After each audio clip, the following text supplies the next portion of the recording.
Құрметті серіктестер, 50% жеңілдікті жұма, сенбі, жексенбі 3 күнге беріп отыр. Осы 3 күнге берілген өнімдерді қалай көруге болады? Қандай өнімдер бар? Қысқа да бір шолу жасап кетуді жөн көрдім. Кабинетіме кірдім. Енді қараңыздар, бұл жерде новинки, рекомендуем, продукция, компания, бизнес деп бәрі көрініп тұрады. Сондықтан міне өздеріңіздің жаңағы мынау түсіп тұрған зарплата, мысалы август айындағы. Енді қарап отырсаңыздар, бұл жерде міне барлық жаңағы ақпаратты өздеріңіз ала аласыздар. Отчеты деген жерден білесіздер, ылғи жаңағы өздеріңіздің командаңызды көре аласыздар. Ал міне 3 сызықты бастым. Өз кабинетімдегі рекомендуем деген қарамен жазылған басқанда міне қараңыздар, горячая акция, каталог акция, сосын жаңағы сайле деп тұр. Міне 50%-іміз ары қарай өзінен арнайы тізім беріп тұрып бізге беретін жеңілдіктерде сайле деп шығып келеді. Міне осылай сайле бәтел дегендеріңізде бірінші өнім бізде мультивитаминий комплекс усиленный минералам деп тұр. Бұл мультивитаминдық жаңағы формуласы күшейтілген минералды күшейтілген жаңа мультивитаминді комплекс болып саналады. Бұл енді витамин жақында ғана шыққан бізде.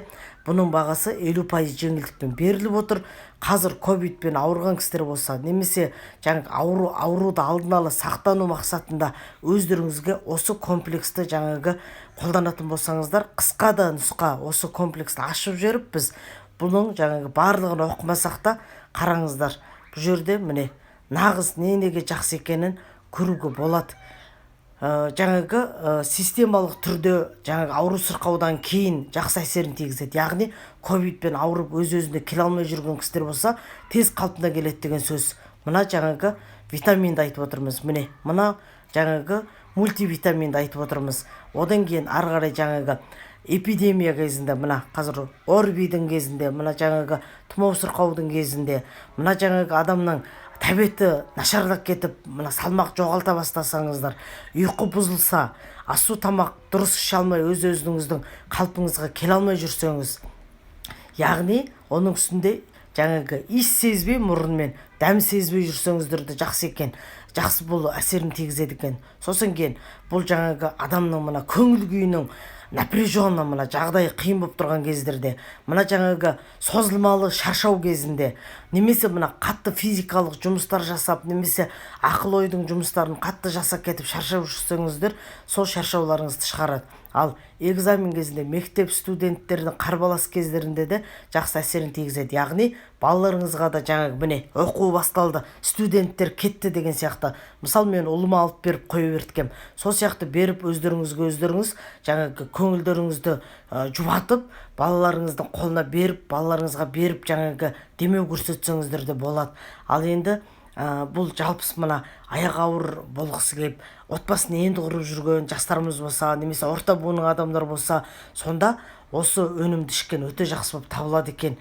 Енді жалпыс мына жаңағы біздің осы витаминия, мультивитаминді ішіп жүріп, өздері дайындап жүріп, жақсылап бәтелдің өнімдерін қолданып жүріп, ерлі зайыпты адамдар бала көтеретін болса, одан кейін жаңағы бала босанғаннан кейін аман есен 9 ай 9 күн көтеріп босанғаннан кейін жаңағы сүт келетін кезде өте жақсы сапалды сүт келеді екен, естеріңізде болсын.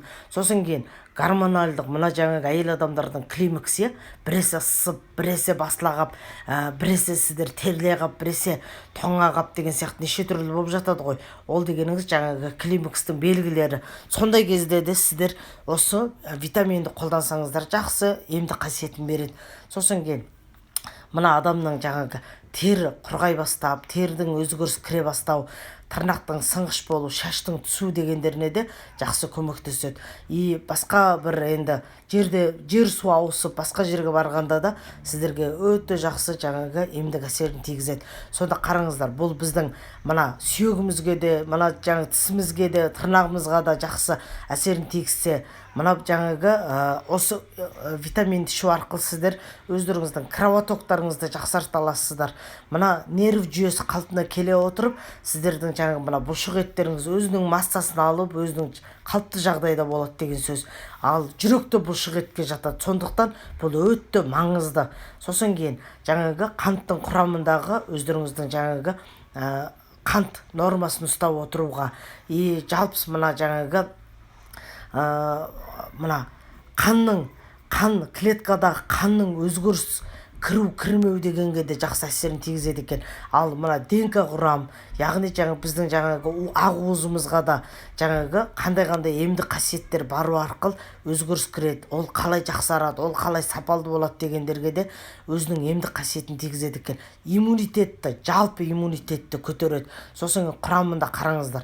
А, Е, С витамин, B1, B2, B3, B5, B6, B9, B12, D3, рутин, биотин бізде бөлек бар ғой. Сонда мына жерде де бар, көрдіңіздер ме? Биотин. Сосын инозитол, витамин B8 деп. Міне осының барлығы қандай функция атқарады? Холин деген қоспасы міне қандай функциялар атқарады? Міне генсинозит дегеніңіз қандай функция атқарады? Мына экстракты жасыл шай қандай функция атқарады дегенің түгелін қарасаңыздар, мына жерде көрсетіп қойған. Міне осындай керемет витаминға бай осындай өнімді сіздер осы 50% жеңілдікпен алып қолдана аласыздар. Ал коэнзим бұның өзі бір төбе болатын өте емдік қасиеті жоғар, сондай керемет өнім болып саналады. Қараңыздар, коэнзим Q10 деген кәдімгідей адамның давлениясын нормализовать етіп береді. Жүректің аритмиясы бұзылып кеткен кісілер болады ғой. Мына жүрек резко қағып қалады, қайта дұрыс етіп, ритмі бұзылып кететін кісілер көп болады. Сондай жағдайда жақсы әсерін тигізеді. Сосын кейін жаман холестериннан біздің холестеринді жақсыға айландырып, жаман холестериннан жақсы холестеринға айландырып бере отырып, жүректің қан тамырларына жақсы әсерін тигізеді. Бұлшық еттерді қалыпты жағдайға келтіреді. Мына тыртысып ұстап тұрған бұлшық еттерді босатып береді. Судорог болып тұр деген тартылып қалады, жиырылып қалады. Мына қалыпты жағдайда жұмыс істемей қалады. Мына бұлшық ет деп сығылып қалған кезде бұлшық еттің арасында көптеген спазма деп тұрған сосудистый стенкалар, яғни ұсақ қаншама талшық қан тамырлар қысылып қалады екен да, сосын дұрыс қан тамырды айландырмай қалады екен. Соның барлығын бұл норма қылып береді. Көрдіңіздер ме? Сосын шаршауды да басады. Бұл мына жасыңызға сай, жас ұлғайған сайын өзгеріс ағзаға кіріп тұрса, соны азайтып береді. Сосын біздің глюкозамызды өзінің қалыпты жағдайына келтіреді. Ол дегеніңіз біздің гемоглобинді көтереді деген сөз. Сосын мен сияқты салмақтар әлі көп адамдар болып тұрса, салмақ артық кісілер болып жатса, майды ыдыратып береді деген сияқты өте көптеген емдік қасиеті бар. Тағы да теріге, мына шашқа, тырнақтарыңызға да әсер етеді. Бұл адамның өзінің энергетический запас, ағзаның ішіміздегі запастар болады екен, энергия запастар. Соны хит жақсартып беріп, соны сақтайтын болса, мына коэнзим Q10-те бізде сақтап береді екен. Одан кейін мына клеткалық деңгейде свободный радикал дегендеріңізбен күреседі. Жалпы мына мидың клеткаларына жақсы әсерін тигізеді. Сондықтан мына қандай да бір мына сырттан сотрясение алған немесе көптеген ақыл ойдың жұмысын жасап, әбден миды шаршатып жіберген болса, немесе көп нәрсе ойлап, көптеген миға нагрузка түсірген болса, жақсы әсерін тигізеді. Жалпы салмақ тастаймын деген кісілерге де мықты әсерін тигізеді. Ер азаматтарға да, әйел адамдарға да, мына мочеполовой системаларға да, мына бала көтеремізді пландап жатқан кісілер болса, ер азамат, әйел азамат екеуі бірге қатарынан ішетін болса, бала көтеру процесті жақсартып, сапалдық береді. Ер азаматтардың өзінен бөлінетін тестостерон жақсартып береді. Әйел адамдыкін экстрагенін дұрыстап береді. Жалпы мына өздеріңіздің төзімділіктеріңізді жақсарта отырып, әйел адамнан синтез коллагенді бөлу арқылы гиалурон қышқылдарымыз өзімізден бөлінген, өзіміздегі қазір сырттан алып жатқан осы гиалурон қышқыл коллагеннің емдік процесстарында өте жақсы жақсы әсер етуіне, бізге қызмет атқаруына мүмкіндік береді екен. Міне осындай керемет өнімдер. Бұны 25 жастан бастап қолданған дұрыс. гипертониктарға бере аласыздар. Аритмиясы өзгеріп кеткен, жаңа жүрек ауруы бар кісілерге, ишемический аурусы бар кісілерге, инсульттан бұрын кейін деген жағдайларда түгеліне бере аласыздар. Мына жаңағы тістің ауырған, стоматит болып қалған кісілер, жаңағы артық салмағы бар деген сияқты, мына жаңағы ұйқысыздық, бас ауруы, ұйқысыздық, шаршау деген, мына жаңағы физический, умственный жұмыстарды өте көп жасайтын кісілерге, апатия деп тұрған жаңағы шаштың түсе бастаған, депрессия, стресс болған кісілерге, альцгеймер деген жаңа ұмытшақ ауру, паркинсон дегендер ақыл ойдың аурулар, соларға да жақсы әсерін тигізеді. Қант ауруымен ауыратын кісілерге де, мына көзде проблема бар кісілерге де, мына жалпысы аяғым ауыр болсыншы деп пландаған кісілерге де өте жақсы әсерін тигізеді. Енді ары қарай мен айтпай қояйын, емдік жаңағы құрамындағы емдік шөптердің әрқайсысы қалай әсер ететіндерге дейін мына жерге жазып қойған. Міне осындай коанзим Q деген жаңадан шыққан өнімдеріңіз осындай керемет бай өнім болып саналады. Ары қарай кеттік бізде. Жайында мына сырға-мырғадарды өздеріңіз көресіздер. Бұны жаңағы сарғаймайды екен деп алып қолданған кісілер, менің қызым цепочкасын қолданады. Осы жол жаңағы сырға, жаңағы мына Глория дегендеріңізді мына жаңағы подвескаларды тапсырыс беріп отыр. Өйткені ұнатты. Ана жаңағы цепочкасын ешқандай өзгеріс кірген жоқ, күнделікті тағады. Енді бұларды өздеріңіз браслет дегендерді көресіздер. Ондайларға тоқталғым келмейді. Енді мумио бальзам алтайский кедровым орехом. Мына мумио бальзам жаңағы орман жаңғақ қоспасымен деген осы. Енді бұда өтті жақсы өнім болып табылады. Бұны да айта кеткім келеді сіздерге. Бұл өнім жаңағы бізде алдыңғы каталогтарда шыққан, иммунитетті көтере алады. Бұл асқазан ішкі құрысы ауру, бауырға жақсы ем болады. Бұл жаңағы тыныс алу жүйелеріне мықты ем болады. Туберкулезбен ауырған, астмамен ауыратын, қазіргі мына пневмония, жай насморк болып қалғанның өзінде де мына жаңағы мұрныңыз бітеліп, жағдайыңыз кетті ма, осы өнім мықты көмектеседі.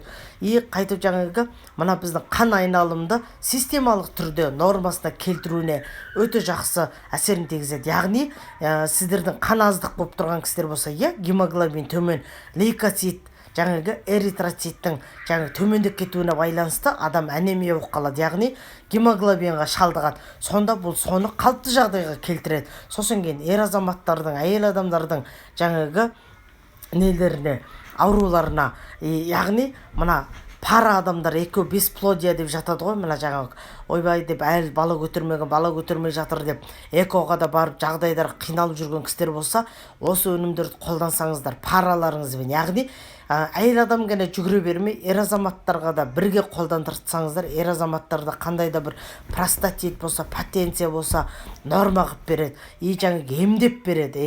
Әйел адамдардың менструальный циклды қалыпты жағдайға келтіріп, климакстың алдын алып, сосын қандай да бір киста, спайка, эрозия, эндометриоз, жаңағы эндометрит, эндометриоз дегендеріңіз екеуі де екі бөлек, бірақ та екеуі де қанға байланысты ауру болады екен. Мастопатия дегендеріңіздің барлығына көмектеседі. Сосын бүйрек, қуық жолдарына көмектеседі. Қараңыздар, қуықтың жаңағы қандай да бір ісік кеткен, қуықтың өзгеріс кіріп кеткен, қуықтың жаңағы қан тамыр қабырғаларына жаңағы мына жидкісті сұйық жиналып қалады деген жағдайлар болады екен. Мына өкпеге де, мына бүйрекке де, мына жаңағы қуыққа да сондайдардан жақсы сақтап емдік қасиетін береді. Жаңағы тек қана бұл бүйректеріңізді тас бар болып тұрса, бүйректе ұсақ тас көп болса, 7 мм жоғары тас болса, онда бұл мумиосы бар. Жалпы мумионың қоспасы бар өнімдерді онда қолданбауларыңызды сұраймын. Естеріңізге сақтаңыздар, құлақтарыңызға алтын сырға. Мумио деген өнімді бүйректе тасы бар кісілерге болмайды. Сосын кейін нерв жүйесіне қараңыздар. Нерв жүйесіне қазір нервтан бәрі кетіп жүр. Сондықтан бәріне бұл керек. Әсіресе мұғалімдер, енді міне сабақ басталды. Ата-ана да жаңағы мұғалімнен де хуже. Үйде бір-екі балаларын онлайн кезінде оқыта алмай жағдайлар кеткен ата-ана қаншама. Сонда мұғалімдер деген алтын ғой. Мұғалімдер деген өте керемет. Мұғалім деген қасиетті ұғым.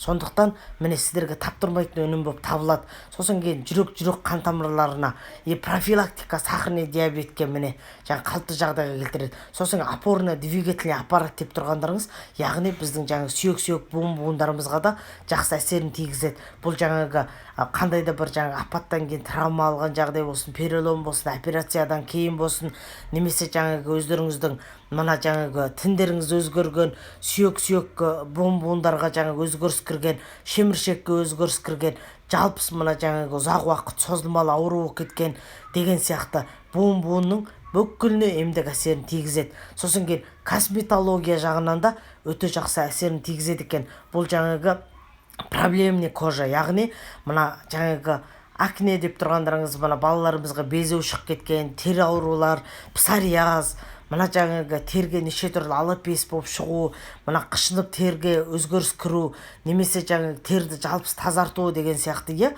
мына қарттықты алдын алу процесс, сырттың свободный радикалдардан өзімізді сақтау, жалпысы мына шашымыз, тырнағымызды күту деген процесстарға да мықты әсерін тигізеді екен. Естеріңізде болсын, тек осы мумио деген өнімдерді сіздер бүйректі тасы бар кісілерге қолдана алмайсыздар. Қалғанын барлығына қолданып шыдайсыздар. Ал кофелер, мен мынандайларға тоқталғым келмейді, өздеріңіз көресіздер. Мынау жаңағы нативный зеленый масло прополиспен бар екен, оны да албасаңыздар, оны да білесіздер, балаға өте жұмсақ әсерін тигізеді. Бұл енді жаңағы біздің керемет өнімдеріміздің бірі болып саналады. Бұл енді бізге жаңағы вирусқа, бактерияға қарсы бала шағамызға мұрнына тамызсақ та, құлағына тамызсақ та, тіс ауырса тісіне тамызсақ та, баланың тісі енді өсіп келе жатса қызыл иектеріне жағып тастасаңыздар да, жалпысы мына жаңағы қандай да бір травмалық баланың әне-міне жері ауырып қалса, көзден басқа жердің бүкіліне жағып қолданып шыдайсыздар. Міне осындай қасиеті бар. Өкпе тұсына да жағып шыдайсыздар. Бала жаңағы қандай да бір талықсырайтын жағдай шықса, иіс кетіп жеріпті, мұрнына тамызып жеріпті, қолданасыздар. Өте жаңағы жан-жақты болып келетін Жасылмайдың сериясындағы балаларға арналған прополис қосылғандықтан жұмсақ болып саналатын нативный зеленый масло прополисом дегендеріңіз осы код 65173. Енді дезодоранттарды менің жолдасым да, ұлым да, күйеу балам да жақсы қолданады.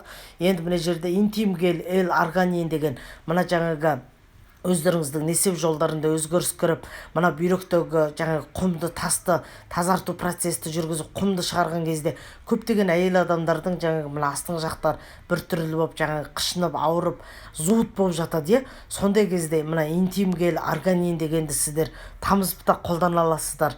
Немесе жаңағы ерлі зайыпты адамдар өздері қарым-қатынаста да қолдана алады. Бұл кәдімгідей құрғап тұрған терді жаңағы жұмсартып, өзінің қалыпты жағдайына келтіріп, микрофлорасын қалпына келтіруге, жаңағы мына не кезінде, қарым-қатынас кезінде бұл жаңағы бір-біріне жұмсақ, дұрыс бір нормада қылдырып беруге, жалпысы мына әйел адамдардың бір түрлі ауырып сырқап бір жағдай кетіп, мына жатырдың ішкі жағы қышынып жағдай кетіп жатса, мына сезімталдығы жоғарылап жатса, құрғап кетіп жатса, қайта-қайта қышынып жатса, соның барлығына да бұл өте жақсы әсерін тигізеді. Сондықтан бұл өнімге де назар аударып қойыңыздар. Мысалы, біз өзіміз қолданамыз. Біз өзіміз қарым-қатынас кезде де қолдана аламыз. Кейде енді менде қазір ондай проблемалар көп жоқ. Былай негізі жаңағы жатырдар құрғап кететін, қышынып, мына еріндері бір түрлі жатырдың еріндері қышынып жағдай кетіп жатқан кісілерге мен бір 10 шақты апаларыма бергем. Жақсы екен, прямо қышынған кезде жағып ала қойып, сөйткен кезде жақсы екен, айтпаса не қаси алмайсың, немесе бір жаңа зүг отырып бір сүртіп жатып тырнақ қойсаң да жаңа қызарып жағдай кетіп қалушы еді, бөртіп кетуші еді, соның барлығын қойды деп жатыр. Сондықтан осы интим гель L-арганин дегенге де назар бөлулеріңізді сұраймын. Үйде әйел адамда біреу сумкасында жүрсе, негізі артық болмайды. Ал енді бұлардың барлығы бет күтімге қатысты, оны айтқым келмейді. Мына аяқ күтім, ал енді балалардың мына витамин, жаңағы шырғанақпен балалардың витамині өте тамаша, жаңағы А витаминозға қарсы келеді. Бұны қолданып жатып балаға біз жаңағы иммунитеттің көтеріп отырып, баланың С витамин көп болғандықтан бұл жерде иммунитет тез көтеріледі. Сосын кейін баланың асқазанның микрофлора түктері қалпына келеді. Сосын кейін балада дисбактериоз жаңағы болмайды. Мысалы, мына тез іші ауырап жатады, соның барлығы дұрыс болады. сосын кейін жаңағы ас қорыту процесі нормада болады. Баланың жүрек қан тамырларының стенкаларын қалыпты жағдайға келтіріп береді. Бала жаңағы спокойно болады. Сосын кейін баланың жаңағы ақыл ойын дамыту процесі өте жақсы қалыпты жағдайда жаңағы қалыптасуға, дамуға үлкен үлесін қосады. Сосын кейін бұл краска консервант жоқ болғандықтан қорықпай балаларға бере беруге болады. Үнемі балаларыңыз жаңағы тұмау сырқау тие берсе, иммунитеті төмен болса, умственный жұмысы енді қазір міне мектептің балалары енді міне сабақ басталды. Немесе жаңағы спорттық секцияларға баратын балалар болса, жаңағы қандай да бір ауру сырқауды дамытпау үшін қандай да бір минерал, витамин жетіспеушілік болып жатса, осы шырғанақтың витаминін бере аласыздар. Жалпысы мына жаңа қандай да бір тұмау сырқаудан кейін ауырып бала қалыпты жағдайға келген болса, осыны беретін болсаңыздар жақсы қалыпты жағдайға келтіреді. Жалпысы баланың тәбетін ашады, норма қылдырады. Өте тамаша. Міне ары қарай енді тереңдетпей қояйын. Сосын кейін биостикер 15 буын сырқап сүйек-сүйектеріңіз ауырағап жағдайларыңызды кетіріп тұр ма? Осы жаңа биостикер копейка ғой. Осыны алып сіздер жаңа ауырып тұрған жерлеріңізге, азақ кішкентай жер ауырып тұрса, бұны кесіп алып ауырған жерлерге жабыстырып та қолдана аласыздар. Өте жақсы емдік қасиетін тигізеді. Тез жаңағы емдік қасиетін береді. Мына бұшық еттеріңіз жиырылып, ауырып, қатты қиналып тұрса, буын сүйектеріңіз сырқырап тұрса, сол кезде тез қалыпты жағдайға келтіреді. Мына бұшық етті босата отырып, мына жаңағы улучшение, локальный кровообращение деп тұрғандарыңыз, мына жаңағы қан тамырларды жақсарта қояды да. Ана бұшық етті босатқанда, бұшық еттің арасында қан тамырлар жақсы жүгіре бастайды. Сөйтіп кровообращение жақсара бастайды. Сөйтіп барып ауруды қайтарады. Бұшық еттің мына жаңағы ауырсынғаннан болып жиырылып қалыпты жағдайға келмей тұрғанын норма қылып береді. Мына осындай жаңағы Тибеттен шығып тұрған өте емдік қасиеті бар пластырлар болып табылады. Мынау бет күтімдерге кеттік. Енді мен бұларға тоқталғым келмейді. С витамин. Мына помада увлажняющий күшті екен. Мына мен енді бет алды қолданбаймын ғой. Мен біздегі жаңағы бальзамдарды қолданам. Қазір жаңағы виноградтікін жаңағы қолданып жүрмін. Соны қоса сыртқа шыққанда сол жаңа бальзамды жағып алып, нан жаққан кезде, мынау жұмсақ, иісі де приятно, әдемі сондай екен. Сондықтан бұған да өздеріңіз бір назар аударып қойыңыздар. Ары қарай тағы бет күтім, тер күтім дегендер. Ал енді мына прополис спрей, жаңағы экстрактам балғарағай шайыртқан тоқтала кетейін. Бұны көптеген кісілер әлі дұрыс түсіне алмай жатсыздар. Қолданатын апаларым бар. Бұл да ангинаға, стоматитқа, мына тіс ауру, фарингит, ларингит деп мына бүкіл жаңа тамақтың неше түрлі ауруларына, ауыз қуыстың ауруларына жақсы инфекцияларды алып жойып әсерін тигізеді.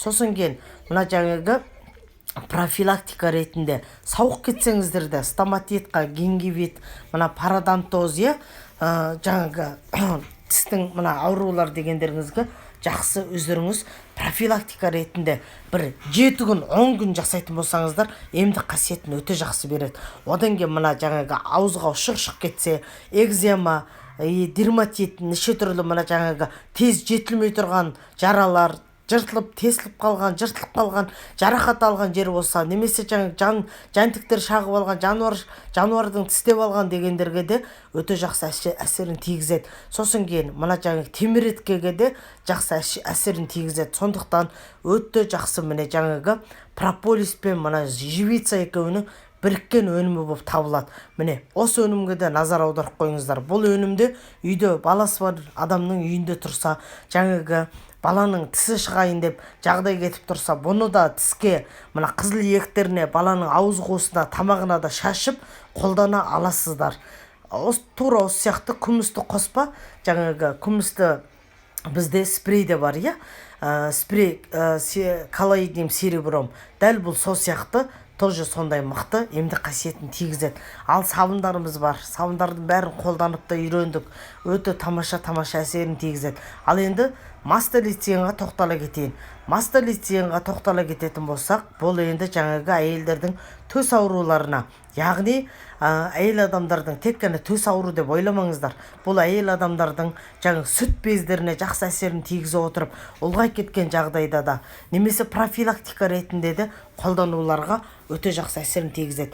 Мына жаңағы бездің ары қарай ұлғайып өсіп киста болып кетуіне жол бермейді екен. Сосын кейін бұл жаңағы мына ісік, төстегі ісік аурулар, төстегі жаңағы мына терілеріне өзгеріс кіру, мына жаңағы төстің сүт бездеріне өзгеріс кіру дегендердің барлығын қалыпты жағдайға келтіре отырып, біздің де мына лимфа узылдарымызға, біздің де жаңағы мына көптеген терілейтін жерлерімізге, жұқа терілерге тағы әсерін жақсы тигізіп береді.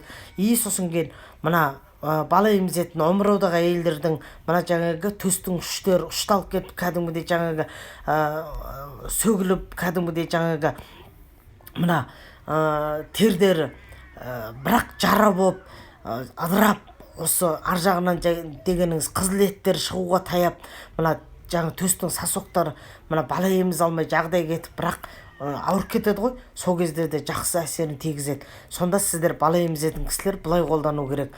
Жаңағы мына бала емізетін кісілер, егер балаларыңыз 1 жастан асып кетсе, ішіп шыдайсыздар. Ал бұның жаңағы гель түрінде бар.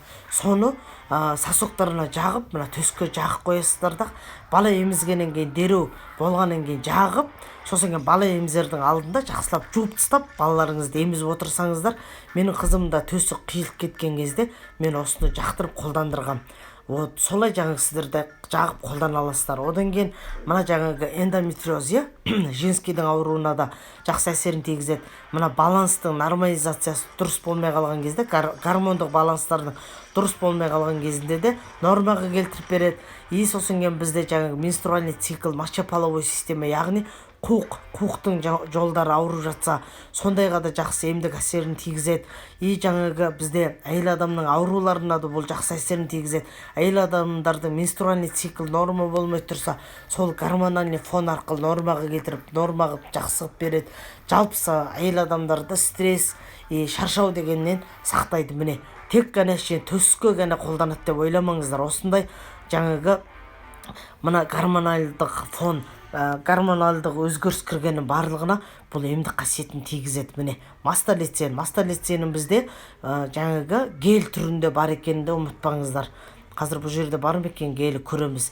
Бұл енді сусталайттың да бізде жаңағы білінбей тұрып, бізде мына буын аурулардың өзі артрит, артроз, сосын кейін жаңағы ревматизм, тағы жаңағы ұлғайып кеткен кезде де бірнеше түрі атаулар айтылатын, неше түрлі жағдай болады екен. Сондықтан бұл енді кәдімгідей сусталайттың артро профилактический түрі болып табылады. Бұл енді жаңағы дардай ауру запущенный болып ұлғайып тұрған кезде жақсы емдік қасиетін тигізеді. Бұл енді жаңағы хондростит бар болғандықтан, бұл жаңағы біздің мына шеміршектердің бұзылу процестеріне жақсы әсерін тигізеді. Сосын кейін мына буындардың арасындағы жидкостар біте бастап бір-біріне жаңағы сүйекпен үйкеле бастағанға жақсы әсерін тигізеді. Жалпысы мына жаңағы созылмалы ауру кеткендерге жақсы әсерін тигізеді. Сондықтан бұл өнім өте жаңағы ауқымды өнім болып табылады. Бұл да жаңағы сіз ішу арқылы өзіңіздің жаңағы буын арасындағы неше түрлі жаңағы қан тамырлар, ұсақ тамырларыңыздың өзіне емдік әсерін тигізеді. Енді айта беретін болсам, бұл жаңағы физикалық нагрузка немесе жаңағы травма алғаннан тартып сұйықтық азайған, мына буынның арасында сұйықтық азайған, мына сүйекке үйкеле бастаған, өзгеріс кіре бастаған, жалпысы мына остеопорозға ұлғайып бара жатқан, яғни сүйек жаңағы кәдімгідей кеміріліп бара жатқан дегендердің барлығына жақсы әсерін тигізеді. Сондықтан бұл жаңағы еще мына бұлшық еттер, жаңағы мына теріңіз, мына қан тамыр, бұлшық ет, тер барлық бір-біріне үйлесімді болатын, бірін-біріне қосып беріп тұрған, соединительный ткань деп тұрған, жаңа бірін-біріне қосып беріп тұрған, сондай жаңа жағдайларды да жақсартып бере алады. Жалпысы мына қозғалыс қимыл әрекеттерді жақсығып береді. Негіз қарап отырсаңыздар, бұл жаңа білінбей тұрып, хондроститтің өзі біздің мына жаңағы зоб болған кісілерге, жалпысы мына жаңағы инфекция жалпы мына жүйке жүйе тозған, жалпы мына жасқа қарай өзгеріс кірген, мына травма, қандай да бір жаңағы жарақат алып қалу дегендердің барлығына жақсы әсерін тигізеді екен. Міне өте ауқымды қолданылатын өнім болып саналады. Сондықтан бұл өнімді чагамен қосып ішетін болсаңыздар өте жақсы емдік қасиетін береді. Ал профилактика ретінде қолдансаңыздар чагамен қосып ішуге болады. Ал нақты буын сүйектің қатты ауырып жүрген кісілер болса, осы сусталайт, радижевинің капсуласы, сосын біздің жаңағы рималектің капсуласын чагамен қосып тұрып, усиленный формулада ұзақ уақыт қолданасыздар. Буын сүйектің ауруларын, варикозды емдеу, геморройды емдеу дегендердің барлығын Наталья айтады, ұзақ емделеді деп. Себебі жаңағы бұл бір-ақ күнде пайда болған ауру емес, бұл созылмалы түрде бізге білінбей созылып жүріп отырып, әптен ұлғайғанда біз біліп отырған ауру. Сондықтан бұндай ауруларды бір-ақ рет ішесап, 2-3 ай ішесап, 5-6 ай ішесеп, жазылдым, жазылмадым деп айтушы болмаңыздар. Бұны ұзақ емделесіздер. Бұл енді бет күтімге пенкалар, жаңағы мынау комбинированный нормальный кожаға, балансированный, мынау жаңағы сухой чувствительный кожаға деп кетеді. Ал не жерде мына фитокомплекстің 6 түрі бар. Соның бұл жерде восстанавливающий, бізді қалыпты жағдайға, ауру сырқаудан кейін қалыпты жағдайға келуге көмектесетін фитокомплекс екен. Осы фитокомплексқа тоқтала кетейін. Бұл фитокомплексті сіздер жаңағы ақыл ойдың жұмыстарын көп жасасаңыздар, компьютерде көп отырып жұмыс жасасаңыздар, немесе көп ауыр нәрсе көтеріп стройкада жасайтын болсаңыздар жұмысты, сонда сіздерге таптырмайтын өнім болып табылады. Одан кейін ауру сырқаудан кейін өздеріңізді сауықтыруға, қалыпты жағдайға келтіруге үлкен мүмкіндігін көрсететін өнім болып табылады, витаминді. Сосын кейін өздеріңіздің памяттарыңызды нашарлап, өздеріңізді сергек, жақсы сезінбей жатсаңыздар, онда қолданасыздар. Одан кейін бұл жалпы енді айтқанда жаңағы өзі бізді жалпылама қалыпты жағдайға келтіруге көмектеседі. Әсіресе мына жаңағы ковидпен ауырып сауыққан кісілер болса, өздеріңізді қалыпты жағдайға келтіру үшін витаминді комплекстарды алу керек. Соның ішінде осы фитокомплекс мына жаңағы восстановительный процесс, яғни қалыпты жағдайға келу процесқа жүгінсеңіздер болады. Бұл енді жаңағы ұйқыңызды дұрыстатып, аппетитті қалыпты жағдайға келтіреді.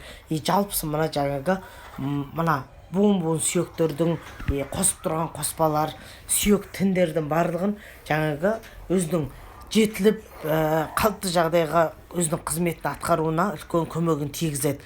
Сондықтан міне ары қарай енді бұның жаңағы қоспаларын айтпай-ақ қояйын, өздеріңіз көре жатарсыздар. Ал енді бұл хлорофилл, бұл тірі 6 айлық хлорофилл деп аталады. Бұл енді керемет, балаларға да беріпсіздер, балаларды да құрттан, жаңағы неше түрлі паразиттан сақтай аласыздар. Бұл бір жолы иммунитетті көтере алады. Бұл жаңағы бактерия, сезондық неше түрлі ауруларға, вирустарға да қарсы тұра алады. Сосын кейін бұл антиоксидант ретінде жаңағы біздің бауырымызды қалыпты жағдайға келтіреді. Бауырдағы мына улы заттарды, токсиндарды сыртқа шығаруына үлкен көмегін көрсетеді. Сосын кейін бұл тағы біздің жаңағы ферменттеріміз қайда? Жаңағы мына майды, артық майды ыдыратып отыратын, жетіспей тұрған мына жаңағы холестерин синтезировать ету деген, мына жаңағы біздің қанттың құрамына қантты қалыпты жағдайға ұстау үшін біздің жаңағы қанымызда жаңағы глюкоза өзінің қалыпты жағдайында болуды итермелеп қалпына келтіріп береді. Жақсы холестеринді нормаға келтіріп, жаман холестеринді сыртқа айдап шығып тазартуына көмектеседі. Біздің өзімізден жаңа пайда болмайтын жаңағы мына майларымыз болады, незаменимый жирный кислота деген. Сол ферменттердің барлығын өзінің ферментті жақсарту арқылы жаңағы сияқты біздің өзімізден бөлінбейтін майымызды жаңағы өзінің қызметін сырттан алса да, соны ары қарай жаңағы емдік қасиетін жақсы беруіне, жаман холестеринді жақсы холестеринге айландыруға, жаңағы қанттың деңгейін нормаға ұстап отыру үшін біздің жаңағы ферментіміз мына глюкоза өзі бөлініп нормаға келуге үлкен мүмкіндікті береді. Сосын кейін микрофлора, мына ішектердің 12 ішек, аш ішек, тік ішек дегендеріңіздің бәріне жақсы емдік қасиетін тигізе отырып, мына ішектердің іштің микрофлорасын, яғни түктерін қалпына келтіреді. Сондықтан соның арқасында ішкен жеген тамақтарыңызда бойдарыңызға мына жаңа түктер сіңіріп алады да, сосын қанға береді да, пайдалы заттар, пайдасыз заттар тікшек арқылы жаңағы сыртқа шығарып тазартып тастап отырады. Сондықтан өтті тамаша жаңағы іштің кеуі процесс, іштегі өзгеріс кірген, мына тіндердің өзгеріс кірген, тіндердің жатып қалу дегендерді қалыпты жағдайға келтіріп береді. Сосын кейін мына көптеген жағдайда мына кісілердің беттерінде мына угрей шығып кетеді, пигментация, қара-қара точка шығып кетеді, қара-қара жаңа дақтар пайда болады, секпіл пайда болады, соның барлығын тазартуға сіздердің жаңағы мынау бауырды тазартып береді ғой, бауырдың функциясын жақсартып береді ғой. Сондықтан жаңағы өте жақсы әсерін тигізетін болады. Енді ары қарай жаңа келетін болсақ, бет күтімге де жақсы әсерін тигізеді. Іштей, сырттай беттеріңізді күтіп жатсаңыздар, іштей де жаңағы хлорофилді қолданып сіздер жаңағы өз-өздеріңізді көтере аласыздар. Ал одан кейін қандағы эритроцитті қалыпты жағдайға келтіре отырып, мына жаңағы улы заттардан ағзаны тазарта отырып, бізді анемиядан, яғни жаңағы қан аздықтан да сақтай алады. Ал енді жасқа келген өзгерістер, мына коллагеннің жаңағы қалыпты жағдайда болу, тер, мына шаш, мына тырнақты қалыпты жағдайға келтіруге де жақсы көмегін тигізеді. Ұзақ уақыт дұрыстап, уақ өздеріңіз жаңағы бір ай ішіп, 1-2 ай үзіп алып, қайта 1-2-3 айдан кейін ішіп, профилактика жасап отырсаңыздар, мына жастарыңызға жаңа сай өздеріңіздің өзгеріс кіргендеріңізді, шаштардың көп түсу, тырнақтың сынғыш болу дегеннің барлығына емдік қасиетін тигізетін болады. Ал енді ауыз қуысының, жалпысы инфекция аурулар, жалпысы мына жаңа қандай да бір жарақат алып, жараның аузы тез жетілмей жатса, соның барлығына өте жақсы емдік қасиетін тигізеді. Тіс, ауыз қуыстың ауруларына да жақсы әсерін тигізеді. Ішкен кезде ауыздарыңызға ұрттап алып сәл ашылау келеді. Біраз ауыз қуыстарыңызды шайқап алып барып ішетін болсаңыздар да жақсы емдік қасиетін береді. Сосын кейін нерв жүйесіне де ұйқыны дұрыстау, жалпысы мына шаршауды жою дегендерге мықты әсерін тигізеді. Міне осындай керемет өнім болып табылады. Міне гемоглобин түсіп кеткен кісілерге жақсы әсерін тигізеді. Ағзадан улы затты айдап шығып тазартам деген кісіге жақсы әсерін тигізеді. Буын сүйек, бұлшық еттердің ауруына жақсы әсерін тигізеді. Сосын кейін жалпысы өзіңіздің келбеті, өздеріңіздің әдем сұлулықтарыңызды сақтаймын деген кезге де жақсы әсерін тигізеді. Асқазан ішкі құрысты жаңа тазартып, асқазан ішкі құрыстың ауру сырқауынан да айығып, асқазан ішкі құрыстың ауруларында жаңағы жеңем десеңіздер де жақсы әсерін тигізеді. Жақсы ұйқыларыңызды қандырып, өздеріңіздің жаңағы жүйке жүйелеріңізді нормаға келтірем дегенге де жақсы әсерін тигізеді. Жалпысы мына жаңағы операциядан шыққан, мына тігісі бар, немесе жалпы жарақат алып қалған, тіктірген деген кісілер болса, тез жараларыңыздың орны жетілуіне әсерін тигізеді. Сосын кейін бұл өзі нақтылап айтқанда, терге келгенде, мына қарт адамдардың тер күтімдеріне іштей ішіп, сырттай тер күтімдеріңізді жаңа пилингімен жасау, пенкаларыңызды гель умывание қолдана отырып, сан-алуан түрлі маскаларды қолданып, өздеріңіз ночной крем, дневной крем дегендеріңізді қолданып отырғанда, осыны іштей бір 2-3 айды бір ішіп, үздіксіз 3 ай ішіп демалып деген сияқты әртүрлі жағдайды өз жағдайларыңызға қарай реттеп отырсаңыздар, сіздерді қартаймауға, тердеріңізді күтуге мүмкіндік беретін өнім болып табылады. Міне осындай керемет өнім қолдарыңызда бар. Сондықтан 50% жеңілдікпен тұрғанда алып алыңыздар. Ал мына Сокровище Алтая балқарағайдың шайырына тоқталғым келеді.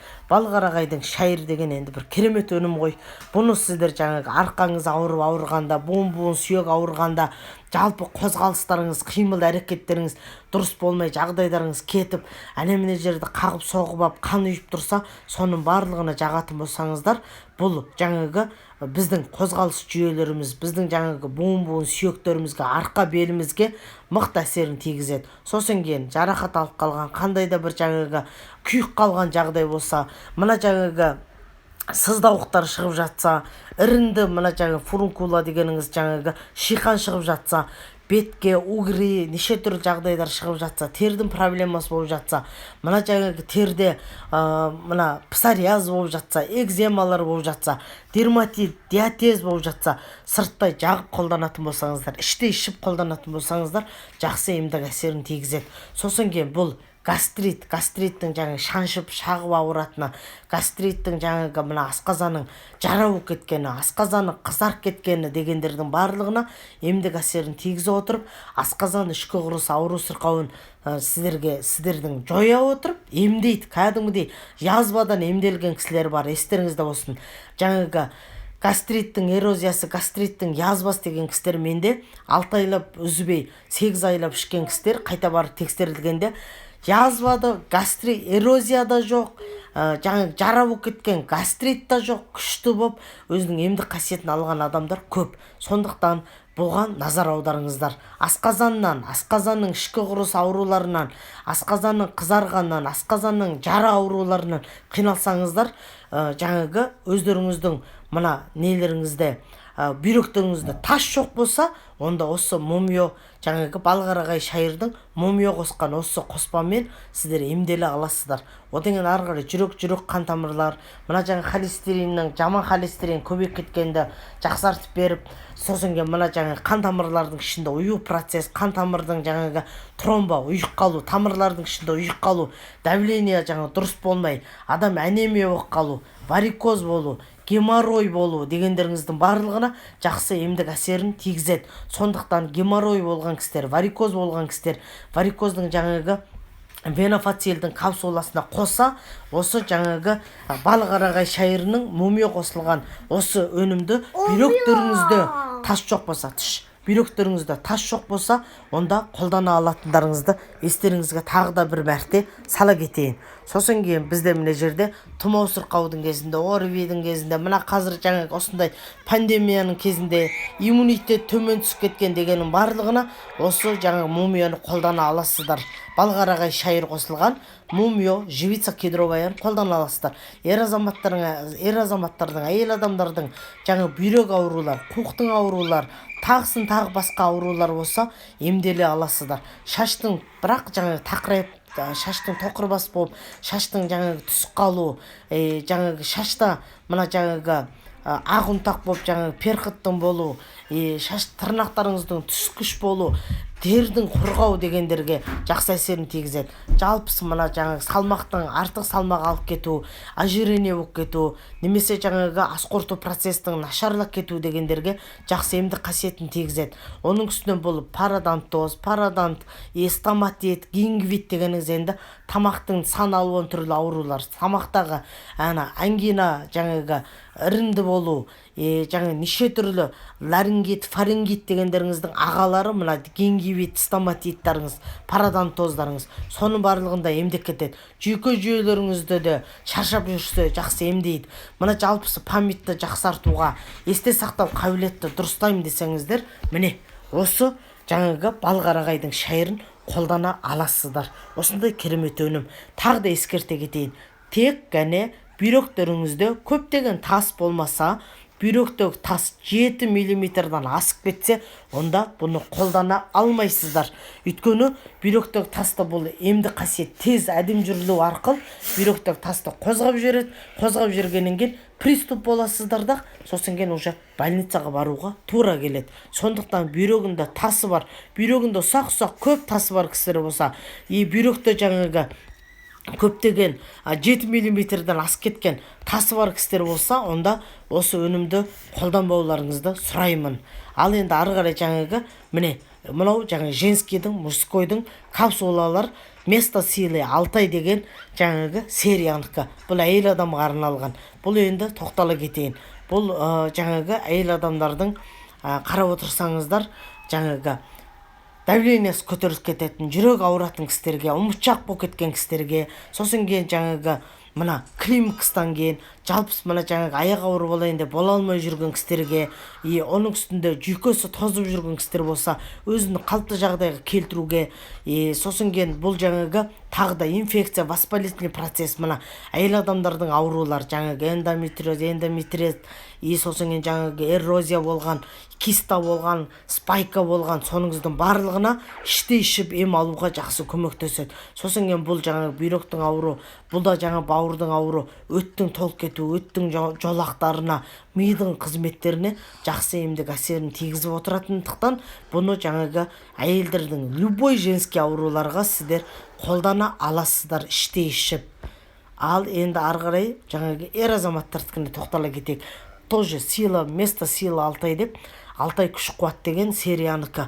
Бұл енді бұл ер азаматтарға қандай жағдайда емдік қасиетін тигізеді. Бұл енді жаңағы ер азаматтардың мына аяқтарына грибок шығып кетеді, вирус инфекциясы бар жағдайда, мына жаңағы созылмалы шаршауға шалдыққан кісілерге жақсы әсерін тигізе отырып, ер азаматтар қант аурудан қиналып жүрсе, мына холестериндері жаман болып кеткен десе, мына қан айналымы дұрыс болмай жүрсе, онда жақсы емдік әсерін тигізеді. Сосын кейін ер азаматтардан бөлінетін тестостерона соныңда бөліну процесін жақсарта отырып, мына жаңағы белсіздік аурулар, мына жаңағы қуықтың белдің ауруларына да өте жақсы әсерін тигізеді. Яғни аденома, простатит деген аурулармен ауыратын ер азаматтарға осыны іште ішкізіп, сырттай да жаңағы біздің мумия очищение 100% и чаганың суппозитария дегендерді қолдандыртатын болсаңыздар, өте жақсы емдік әсерін алады. Сосын кейін бұл енді жалпы көп ұзақ уақыт жаңағы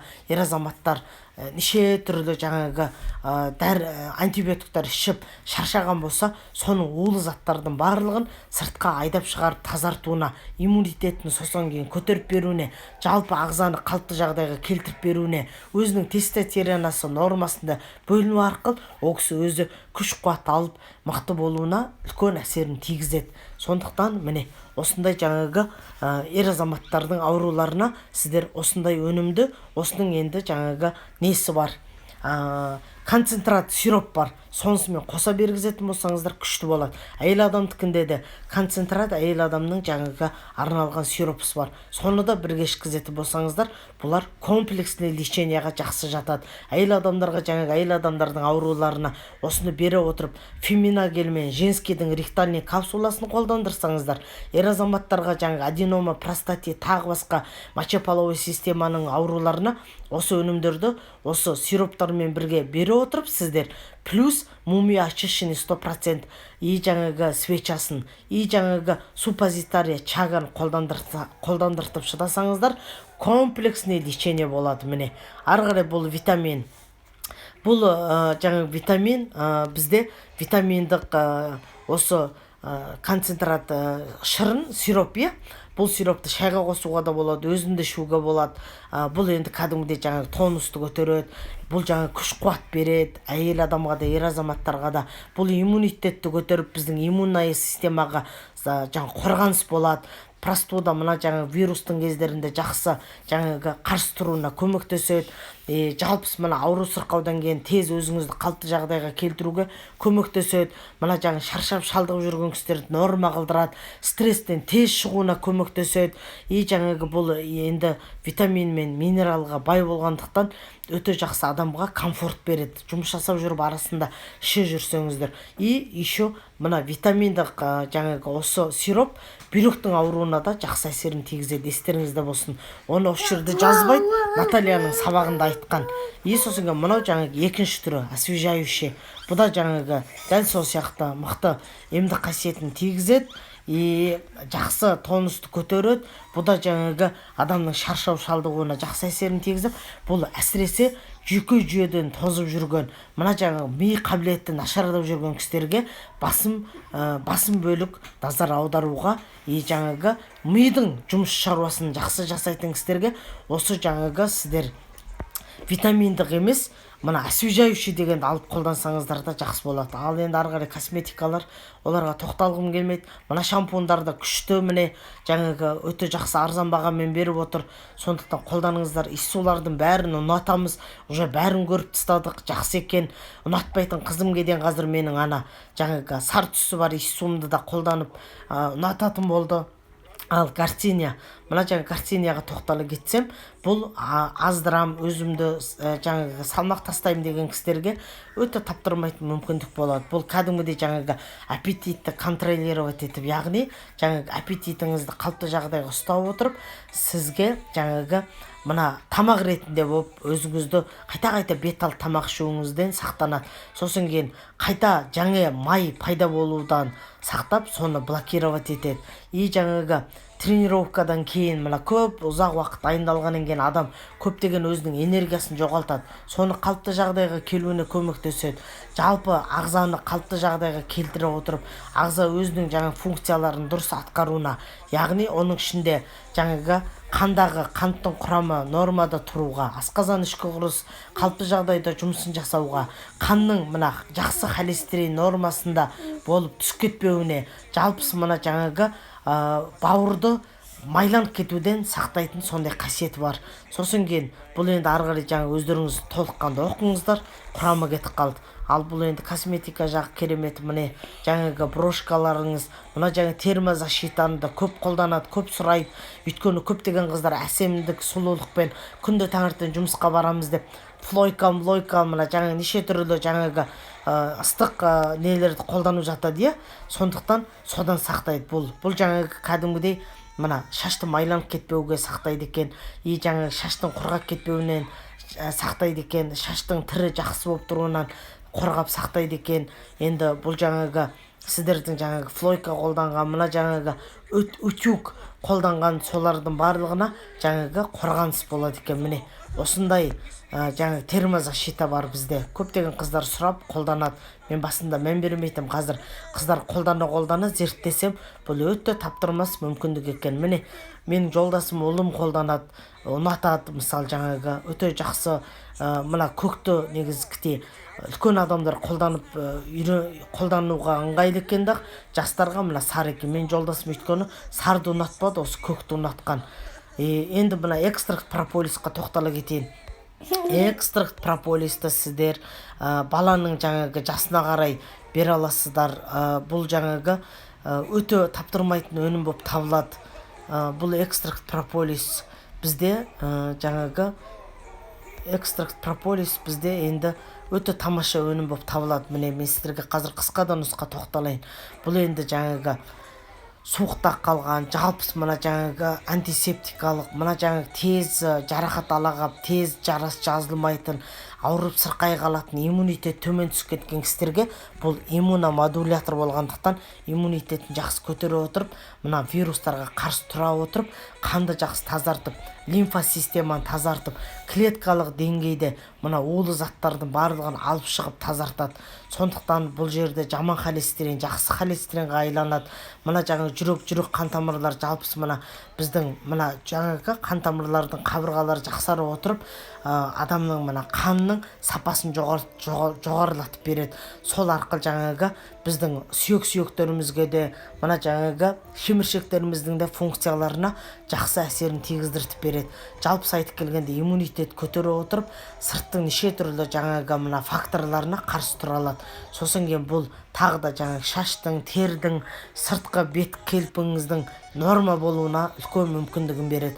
Бұл енді жаңағы анемия болып қалған адамдарға да қарсы тұрып жаңағы эритроцит, лейкоциттің құрамын норма қылдыра отырып, сіздерді жалпысы организмді ауру сырқаудан кейін тез нормаға келуіне көмегін көрсетеді. Жалпысы әйел адамның да ауруларына өте жақсы тез әсерін тигізеді. Естеріңізде болсын, әйел адамның шаршау шалу аурулары, әйел адамның жаңағы мына молочница деп жатады, хламидоз деп жатады, полиптарға, эрозия, шейка маткаға жақсы әсерін тигізеді. Мына жаңағы молочница, хламидоз, жаңағы кандидоз деп жатқандарыңыздың барлығы вирустың аурулар. Сондықтан вирустық ауруларға да бұлар қарсы тұрып емдік қасиетін бере алады. Өте тамаша. Ал мына хондрактил активқа да тоқтала кетейін. Хондрактил актив болғанда бұл өте жақсы жаңағы буын сүйектердің жаңағы арасындағы тіндерді, мына шеміршектерді бір-біріне сүйектерді қосып тұрған қоспа, мына жаңағы сүйектің мына жаңағы несі сіңірлері бір-біріне байланып тұрған жерлердің барлығына жақсы әсерін тигізеді. Бұл жерде енді хондрактил бар болғандықтан бұл ауруды тез басу, сосын кейін қарсы тұру, тез қалыпты жағдайға келу дегенге үлкен мүмкіндігін тигізеді. Бұл енді жаңағы мына айтып кеткенімдей буын сүйектердің арасындағы бір-біріне қосып тұрған тіндермен жаңағы мына недерді жаңағы мына бұшық ет, сүйек, сүйектердің мына жаңағы шеміршек сүйекпен қосылып тұрған мына жаңағы сіңірлеріңіздің барлығын қалыпты жағдайына келтіруге, сіңірдің жаңағы өзгеріс кіріп тұрған, сіңірдің жаңағы өзіне ала алмай тұрған сұйықтық, өзіне жаңағы сіңірдің жетіспей тұрған сол функциялардың барлығын осы жаңағы неден ала алады? Естеріңізде болсын, хондрактил актив кремнен ала алады. Хондрактил деп айтып тұрған сөздің өзі мына бір-біріне байланысты жақсы емдік қасиетімен бір-біріне жаңағы байланыстырып бере алады деген мағынаны білдіреді. Сондықтан буын сүйектің ауыру, олардың арасындағы зат алмасу процесс, олардың арасындағы жаңағы қан тамырлардың жаңағы қанның айналымы процесс, солардың арасында қандай да бір жаңағы сұйықтықтардың пайда болып тұрып қалу дегендердің түгелін айдап отырып тазартқызып, емдік қасиетін бере отырып, сіздің жаңағы қозғалыс қимыл әрекеттеріңізді жақсартып береді. Міне сонда қараңыздар, бұл жерде жаңағы мына сіңірдерге, бұлшық еттерге бәріне өзгеріс кіріп кетуіне жақсы көмектеседі. Мына жаңағы бел омыртқаларға жақсы әсерін тигізеді. Мына остеоартроз, остеохондроз дегендеріңізге жақсы әсерін тигізеді. Қандай да бір травмалық қап ісіп, кеуіп, неше түрлі өзгеріс кіріп кетсе, соған да әсерін тигізеді. Сосын бұлшық еттердің де ауру сырқауына жақсы әсерін тигізеді. Түнгі кездерінде жаңағы мына аяқтарыңыздың сіңірдерінің тартылып қалу процесстарға да жақсы емдік қасиетін тигізеді. Зат алмасу процесті де жақсарта отырып, мына жаңағы қан айналымды жақсарту арқылы бұл аяқ қолыңыздың әгі мына ұштары бір түрлі болып жаңағы жансызданады ғой, соларыңызға да жақсы әсерін тигізеді. Жасқа қарай өзгеріс кіргенге де әсерін тигізеді. Суықтақ қап кезінде инфекция алып, ұзақ уақыт өздеріңіз ауру сырқауды тауып алған болсаңыздар, соған да әсерін тигізеді. Жалпы мына физикалық нагрузка буын сүйекке түскен болса, соның барлығына емдік әсерін тигізетін болады. Міне ал енді ары қарай жаңағы биокрем нативный проктологическийға да тоқтала кетейін. Бұл енді өте керемет. Жаңағы геморройдан қатты қиналып жүрген адамдар болса, мына купероза болып қалған, мына жаңағы тамырланып, бет-меттер мұрынның жандарына, тағы да басқа жерлеріне шығып тұрса, сол куперозадан да сақтайтын керемет өнім болып табылады. Бұл енді геморройға таптырмайтын өнім. Адам отыра алмай жағдай кетіп, геморройдан жаңағы ақ еті төмен қарай шығып кетіп, қайта шығып, ішіне кіргіз қойып жағдай кетіп жүрген болса, бұны жаңағы алып кәдімгідей мына жаңағы тікшектің ішіне айландырып жақсылап, күнінде ауру сырқауыңызға қарай 3-тен 5 рет, 6 рет маған десе де жақсаңызда емдік қасиетін жақсы береді. Бұл енді кәдімгідей тыныштандырып береді. Бер шығып қалған етті ары қарай салған кезде ол ақырын өзінің қалыпты жағдайына келуіне мүмкіндікті туғызады. Сосын кейін соның стенкаларының жаңағы қалыпты жағдайына келуіне беріктігін жақсартып береді. Жалпысы өзінің емдік қасиетін тез жасап беруіне мүмкіндік береді. Бұл енді жаңағы тікшектің ішіндегі кәдімгідей қышынып жағдайыңызды кетіріп тұрған болса, соған емдік әсерін тигізеді. Жаңағы ауру сырқау ұлғайып жағдайыңызды кетіріп, тіпті қышындырып, ана жерде кейбір жағдайда тіпті қан ытқақтап ағатын жағдай болады. Сондай кезде емдік әсерін тигізеді. Мен жолдасым ауыр дәретке отырған кезде кәдімгідей бір тамыры жарылып кеткен сияқты кровоточит ететін, яғни жаңағы қан стрелять ететін. Сода мен қазір жазып отырмын. Сонда да Наталья айтқан, әлі үзбеңіз, ұзақ уақыт жолдасыңызды уақ әлсін жаңа профилактика жасамасаңыз қайталап кетеді. Өйткені бұл қанға байланысты ауру деп айтқандықтан мен әлсін жолдасыма жаңағы 2-3 айда бір, кейде 2 айда бір жаңағы шанс қап осындай жаңағы нелер болып жатса, жаңағы 50% скидка, 45% пен немесе 1+1 венофацилдар беріліп қап жатса, сондай кезде мен жаңағы венофацилды да алып ішкізіп отырмын. Сосын кейін осыны жаққызып отырмын. Іштей күнде жататын кезде бір мезгіл қазір жағып жүр профилактика ретінде. Өйткені біз жақсардық қой. Сонда да жаңағы жолдасыма айтып түсіндіріп бергем. Сондықтан жолдасым кешке жататын кезде жаңағы тікшектің ішкі жағына қарай жағып алады. Одан кейін үзіліс акырын жасап жүрүп арасында мумия очищенный 100% бир 10 күн салып алат, одан кийин бир аз убакыт үзүлүс тастайт, одан кийин чаганын суппозитариясын тагы бир 10 күн салат күндө кечке жатарда, одан кийин тагы бир аз убакыт бир айдай ма не салат, үзүлүс салат, одан кийин геморройдун жаңагы рихтальный капсула бар ғой, жаңы тикшекке салатын, сону тагы салып колданат, одан кийин жаңагы күндө түндө үздүксүз осы жаңагы проктологический биокремди жагып жүр. Сосын кийин иштей жаңагы лимфокапсулды туракты 3 айда бир ишет, сосын кийин венофацилдин капсуласында ишет. Енді қазір жаңа живица кедровая қайда, жаңа мен жоғарыда сіздерге айтып кеткен геморрой, варикоз бәріне жақсы, бірақ та бүйректе тасы бар кісілерге болмайды деп айтқан сол живица кедроваяында түнде жататын кезде ғана бір қасық чайный ложка ішкізіп жүрмін. Осылай міне профилактика жасап жатырмыз. Міне осылай сіздер жаңағы геморройдың ауруынан сауық кетсеңіздер де профилактика жасауды ұмытпаңыздар. Өйткені ол қайталауы мүмкін. Өйткені ол қанға байланысты.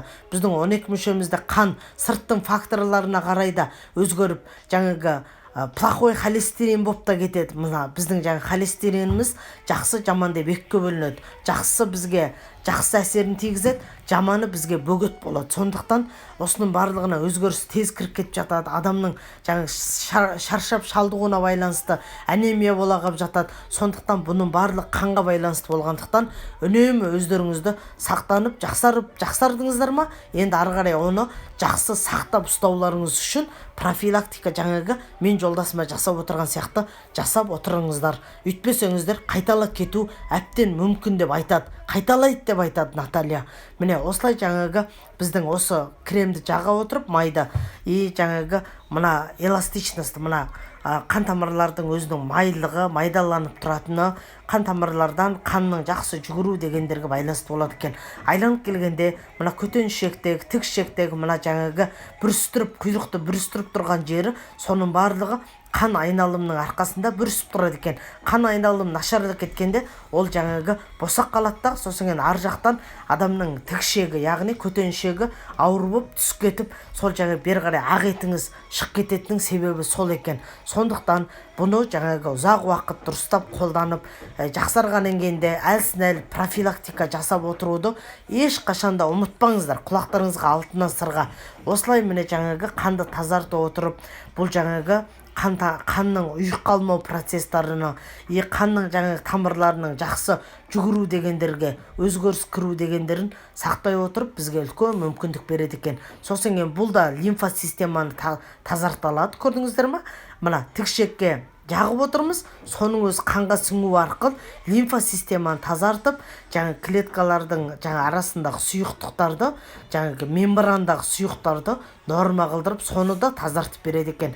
Сөйтіп бізден улы заттарды мала таз, жаңағы қуық, мына жаңағы белден төмен қуықтардағы біздегі жаңағы керек жоқ улы заттарды да тазартып беріп отырады екен. Сөйтіп біздің жаңағы өзіміздің коллагеніміз өзімізден бөлініп, оның коллагеннің жаңағы қалыпты жағдайда жұмыс жасауы, оның да терге жақсы әсерін тигізу дегендерге жалпы мына жаңағы сырттай қандай бір жарақат алсаңыздар да, күйіп қалсаңыздар да, қолдарыңызда осы жаңағы крем, проктологический биокрем болса жаға қойсаңыздар емдік қасиетін тигізеді. Бұл да ара балы бар болғандықтан апифитотерапияға жатады. Міне геморройдың кремі, купирозаның кремі дегендеріңіз осы болып табылады. Ал енді ары қарай жаңағы мына средство моющий күшті, бұны мен жаңағы для унитаз дегенді алмай, осыны ваннанда жуасылам, бәріне қолдана салам. Даже бізде қыздар біздің жаңағы порошокқа универсальный осында бір колпачок құйып жеріп, бірге стиркаға қолданып көргенде қара киімдерді күшті жарқыратып отырып жуды деп айтып жатыр. Ал енді мына неге тоқтала кетті? Мына маска для глаза, паровой, мына булы маскаға тоқтала кетейін. Бұл маскаға да назар аударыңыздар. Бұл көздеріңізді қандай әдем демалдырады десеңіздерші. Бұны жаңағы сіздер ашқан бетте сразу жаңағы көздеріңізге тағы қоясыздар. Бұл ашқан бетте темір жаңағы сырттың ауасымен қосылады, бу жүріледі, ысы бастайды. Сөйтіп ысу арқылы көзіңіздің айналасында бүкіл шаршап тұрған бұлшық етті жаңағы босатып, шаршауын шығарып демалдырғанда бұлшық ет босап, тынышталып, шаршау шығып деп өзінің қалыпты жағдайына деп мына қысылып тұрған бұлшық еттер қалыпты жағдайына келе бастаған кезде сонда бұлшық ет босау арқылы бұлшық еттің мына қаншама ішіндегі ұсақ қан тамырларыңыз қайда, солардың қан айналымы жақсара бастайды екен. Сөйтіп ісікті қайтарып, қан айналым жақсара бастап, бұлшық ет шаршап деп сығылып тұрған кезде мына застой болып қалған, яғни қан тамырлар дұрыс жүрмей жағдайыңызды кетіріп тұрған болса, енді бұлшық ет босау арқылы көздің айналасына автоматически қан айналым жақсы болып әдем жүріле бастайды ғой. Сөйтіп жүріле бастаған кезде өзіңіздің қаныңыз әдем жүру арқылы анау застой тұрып қалған қандарды итеріп тазарту процесті жүргізе отырып, сіздердің көру қабілеттеріңізге де, сіздердің көзге глаукома, катаракта, тағысын тағы басқа неше түрлі өзгеріс кірген болса, мына зрение төмен түсіп кеткен болса, соның барлығына емдік қасиетін тигізе бастайды екен. Қан айналым жақсару арқылы, мына ұйқыңызды дұрыстату арқылы, қан айналым жақсару арқылы, әдемі дұрыс ұйықтап жатқанда сіздің бұлшық еттеріңізді демалып жатады екен. Көздің айналасында бұлшық ет демалса, онда соның ішіндегі ұсақ қан тамырлар жақсы қан айналымын жүргізе бастайды екен. Жақсы көздің бүкіл қан тамырлары айналымы жақсара бастаған кезде, сонда адамның көзге өзгеріс кіргенің барлығы норма болып емдік қасиетін жүргізеді екен. Міне осындай емдік қасиетті жүргізетін бұл маскаларыңыз осы болып табылады. Мыналарды да мақтайды бұл 40 жастан жоғарғы адамдарға ғой. Мына Баффихт мен балалардың мына немерелерім тырнағын алып, жұмсақ қой. Сосын ана тырнақтары өздерінің үші шығып тұрып, мына үшкір болып тұрып, беттерін жыртып кетпесін деп, осы Баффихтпен тазартып тастаймын. Күшті, жұмсақ, әдем. Тарақтарды да қолданып жатыр, бәрі ұнатып жатыр. Міне иіссуларыңыз. Так, мына набор скрабьеров. Осы ыдыс жуатын кухняның осы скрабьер шүперектеріне тоқтала кетейінші. Бұлар күшті екен. Мына кішкенесін қолданып, енді бұл тозып бітті. Осы бүгін тапсырыс берем. Үлкенін енді шығарып қолданып жатырмын. Бұның бір жағы қатты не бар? Түгі бар, скрабьер деп тұрған түктері бар. Сонысымен сіздер әдемілеп отырып бір тырнап жуайын деген нәрсені жуасыздар да, екінші жағымен жай ысып жуасылам дегендерді жуасыласыздар. Ұзаққа шыдайды екен. Ыдыс жуғышты қолданбайда сіздер майлы жер неше түрлі қолдана аласыздар. Ал біздің ыдыс жуатындарды, біздің кухня, мына шкафты, духовка, плитканы тазартатындармен бірге қолдансаңыздар да, біздің крем пастаны алып қолдансаңыздар да, екеуі суперски әсер етеді екен. Сондықтан осы скрабьерға да назар аударуларыңызды сұраймын. Өтті тамаша плитканың жанынан қатып қалған шкаф, кухня гарнитурдың ішінде қатып қалғандарды да крем пастамен мына скрабьер жағына, ысып жуатын жағына жағып жеріп қолданып жеріңіздер. Ешқандай қиындықсыз, ешқандай әшен үйкелеп деп жағдайыңызды кетірмей-ақ жеп-жеңіл жуып тазартады екенсіздер. Міне сондықтан назар аударыңыздар. Ал мына иіссуды кеше келген, мына иіссу ұлыма алған едім. Бұл иіссудың иісіне бәрі құлады. Менің жолдасым да керемет деді, менің қыздарым да күшті екен деді, күйеу балам да ұнатты. Ұлым кетіп қалған, енді артынан жіберем. Ұлым әлі көрген жоқ. Сонымен бұның иісіне бәрі суперский екен. Ой, мынаның иісі қандай керемет, уай, деп сөйтіп бәрі ұнатты. Сондықтан назар аударыңыздар. Мына иіссулар жақсы екен. Мына бірінші иіссуды тапсырғам, әлі келген жоқ. Сол келгенде тағы көре жатармыз. Айту, мына иіссу келді, кеше аштым. Өте тамаша екен. Назар аударыңыздар. Ал міне мына соль для лица омолаживающий зеленый чай дегенді менің үлкен қызым ұнатады. Қазір кіші қызым да тапсырып отыр. Мынау детоксикация соль күшті. Бамбуктың мына зубная пасталар күшті, өздеріңіз білесіздер. Бұның ұнтағы да бар. Мынау кәдімгідей гель для душа, бәрін қолданамыз, ұнатамыз. Сондықтан назар аударыңыздар. Ал енді өзіміздің тас майға тоқтала кетейін. Бұл тас май өтө тамаша жаңағы онкологияға қарсы келетін өнім болып табылады. Бұл жаңағы минералды қоспаға бай болғандықтан бұны сіздер жаңағы тұмау сырқаудың кезінде, мына жаңағы сахарный диабетке, мына жаңағы май бас кетуге, мына жаңағы грипптің кезінде, қазіргі пандемияға да ас қорыту процесті қалыпты жағдайға келтіруге, жүйке жүйелеріңізді нормаға келтіруге, мына қуықтың ауруларының любой жаңа жағдайына қолдануға, мына жаңағы сіздер мына ер азаматтардың, әйел адамдардың ауру сырқауларына, мына тердің ауруларына, жалпы мына созылмалы ауруларға, жалпы мына онкологиялық көптеген жаңағы онкологический ауруларға да, онкологиялық неше түрлі сан алуан түрлі ауруларға да жаңағы ол мидың кистасы болған болсын, ол жаңағы бауырдікі болсын, ол жаңағы ішкі құрылыстікі болсын, ол тердікі болсын, түгел онкологиялық ауруларға сіздер емдік қасиетпен ала аласыздар. Жүректің ауруларына жақсы әсерін тигізеді. Мына жаңағы біздің буын сүйектерімізге де жақсы әсерін тигізеді. Бұл тағы да жаңағы щитовидка, яғни жаңағы біздің зобқа да жақсы әсерін тигізеді. Бұл тыныс алу жүйелеріне де жақсы әсерін тигізеді. Бұл тіс, ауыз қуыстың ауруларына да жақсы әсерін тигізеді. Бұл көру қабілетінің де жұмыстарына жақсы әсерін тигізетін осындай тіпті сан алуан түрлі мықты жаңағы жан-жақты емдік қасиетін тигізетін өнім болып табылады. Қазір өз басым ішіп жатырмын. 100 грамм суы бірінші стаканға 10 тамшы тамшылатып аламын да, үстіне 100 грамм таза суды шайнектен құйсам, көтеріп тұрып деп бұрқыратып жаңағы анау напорымен құям. Сонда анау өз әдем араласады да, күшті болады. Сосын кейін өзімнің жаңағы ішіп жатқан өнімдерімді, капсулаларымды осы 100 грамм араластырылған осы жаңа тас маймен бірге ішіп жүрмін. Жолдасым 9 ай ішіп еді, жолдасымның шашы ақырындап қарая бастаған. Сондықтан бұл өте тамаша өнім. Ал енді мына перцовый шампунь деген керемет, бәрі ұнатады. Жаңағы битте кеткен шашқа да қолданып, бальзам екеуін биттен арылып жатыр. Перхот болған шаштан да құтылып, жаңағы шашының түскеннен де құтылып деген сияқты. Шашының құрғап кеткен, жаңағы жансыз болып қалған сондай шашқа да қолданып риза болып жатқан жайы бар. Естеріңізде болсын. Шаштың битте кеткеніне де қолданып жақсы әсер алып жатыр. Бальзам екеуін қатар қолданып. Ал енді жаңағы драже тонизирующий соңғы кезде что-то ұмыт болып барады. Менің сіңілімнің жақсы көретін өнімі құрылыс саласында істейді. Сондықтан менің сіңілім осында тұрақты ішеді.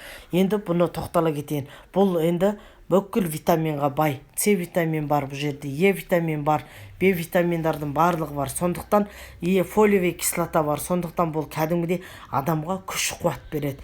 Бұл кәдімгідей адамға жаңағы мықты күш қуат беретін болғандықтан бұны жаңағы сіздер қолданатын болсаңыздар өте жақсы өздеріңізге энергия аласыздар. Бұл сондай жаңағы витамин болып табылады, адамға күш қуат беретін. Ал енді ары қарай міне жаңағы әйел адамдардың гигиена, мына жаңағы кальцио магнетинді қолданамын мен. Бұл күш қуат бере отырып сіздерге аппетиттарыңызды блокировать етеді, бірақ та шаршатпайды. Мен таңертең тұрғаннан кейін тағып аламын ылғи, қолданып жүрмін. Бағанағы мастелициннің міне гелі міне осында. Осыны да жаңағы жағып қолдана аласыздар. Ал мына мезоройлерді алдық. Бұл мезоройлер тыртық қалған, дақ түскен, күйіктенген тыртық қалып жатса, сіздер пантовый масланы жағып тұрақты күнінде 3 мезгілден кем емес жасап отыратын болсаңыздар, онда тыртықты да кетіреді. Мына турмалин сабынды қолданған кісілер аяқтың шуашына да, аяқтың жағымсыз иісіне де жақсы екен деп жатыр. Сондықтан грибок дегендердің барлығын инфекция, микробтар жойып жатыр деп жатыр. Назар аударыңыздар. Мынау жаңағы енді тісті тазартатын жіп қой, әлі алып қолдана қойған жоқпын. Мына енді зубная пасталардың түгелін қолданып отырмыз. Мына пилканы да қолданып отырмын. Біреу кіте не келген, жаңағы грубилау келген, бір жағы майда келген. Сондықтан әдемі аяқты тазартады, естеріңізде болсын. Мынау жаңағы гайморит болған, жаңағы мұрын қуысында проблема болған, аллергия болған кісілерге, тұмау сырқау тиіп басы қайта-қайта ауыратын кісілерге осы пластырды 7-8 омыртқаға жабыстырса, немесе мұрынның үстіне жабыстырса жақсы деп айтады. Мынау жаңағы қара точкаларды алып түсетіндеріңіз. Ал енді ары қарай жаңа мына қыздарский мына жаңа шампундарымыз міне осындай өнімдерді бізге беріп отыр. Міне осылай 55% жеңілдікпен сіздер